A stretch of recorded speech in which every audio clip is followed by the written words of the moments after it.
তেওঁলোক দিল্লী গ'ল কেৱল সম্প্ৰদায় সংগঠনসমূহৰ নেতৃবৃন্দ আৰু দিল্লীৰ পৰা খালী হাতে উভতি আহিব লাগিব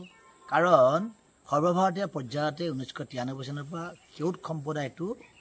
OBC শ্ৰেণীত অন্তৰ্ভুক্ত আৰু অসমতো তেওঁলোকে বহু বছৰ পূৰ্বে শ বছৰ পূৰ্বে তেওঁলোকে অনুসূচীভুক্তকৰণৰ যি তেওঁলোকৰ অধিকাৰ এই অধিকাৰ তেওঁলোকে হেৰুৱালে অস্পৃশ্যতাৰ বৈষম্যৰ কবলত পৰা ভয় তেওঁলোকে নিজকে উচ্চ শ্ৰেণীলৈ ৰূপান্তৰিত কৰিলে আৰু এতিয়া চৰকাৰী সা সুবিধা জাতিগত প্ৰমাণপত্ৰ আৰু আমাৰ অসমৰ বড়োলেণ্ড এলেকাত তেওঁলোকৰ মাটি বাৰী সা সুবিধা লাভৰ আশাত তেওঁলোকে এতিয়া আকৌ অনুসূচীভুক্তকৰণ হ'ব বিচাৰিছে মানে গাঁতৰ পৰা ওলাই যোৱা কেঁচুৱে যেনেকৈ আপোনাৰ গাঁত নাপায় তেনেকৈ আপোনাৰ ধৰক এই কেউট সম্প্ৰদায়ে আকৌ পুনৰ আকৌ অনুসূচীভুক্তকৰণৰ সুবিধা নাপায় আৰু ইফালে সৰ্বানন্দ সোণোৱাল ডাঙৰীয়া নিজে এগৰাকী অনুসূচিত জনজাতি সম্প্ৰদায়ৰ তেখেত প্ৰতিনিধি তেখেত অনুসূচিত জাতি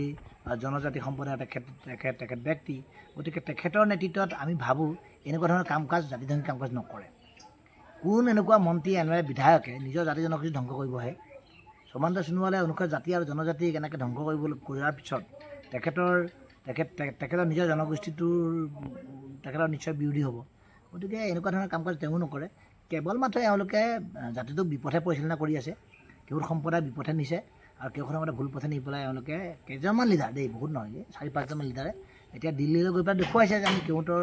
ইছ্যুটোক লৈ পেলাই দিল্লীলৈ আহিছোঁ কাৰণ ইতিমধ্যে গম পাইছে অসমত অসম চৰকাৰে একো নকৰিলে আৰু কৰিব নোৱাৰোঁ আৰু ইতিমধ্যে মহামান্য উচ্চতম ন্যায়ালয়ত আমি অনুসূচিত জাতি যুৱক PIL দাখিল কৰিলোঁ গতিকে কালি পৰহিলে আৰু 2 দিনমানৰ পিছত হয়তো নিশ্চয় ফলাফলেই আহিব আমাৰ উচ্চতম ন্যায়ালয়ৰ কিবা নিৰ্দেশাৱলীও আহিব গতিকে আমি নিশ্চিত যে কোনো কাৰণতে কেউট সম্প্ৰদায় অনুসূচীভুক্তকৰণ নহয় দিল্লী নহয় ৰাষ্ট্ৰসংঘলৈ গ'লেও কেউটে অনুসূচীভুক্ত হ'ব নোৱাৰে Stay informed, stay ahead. News Any 365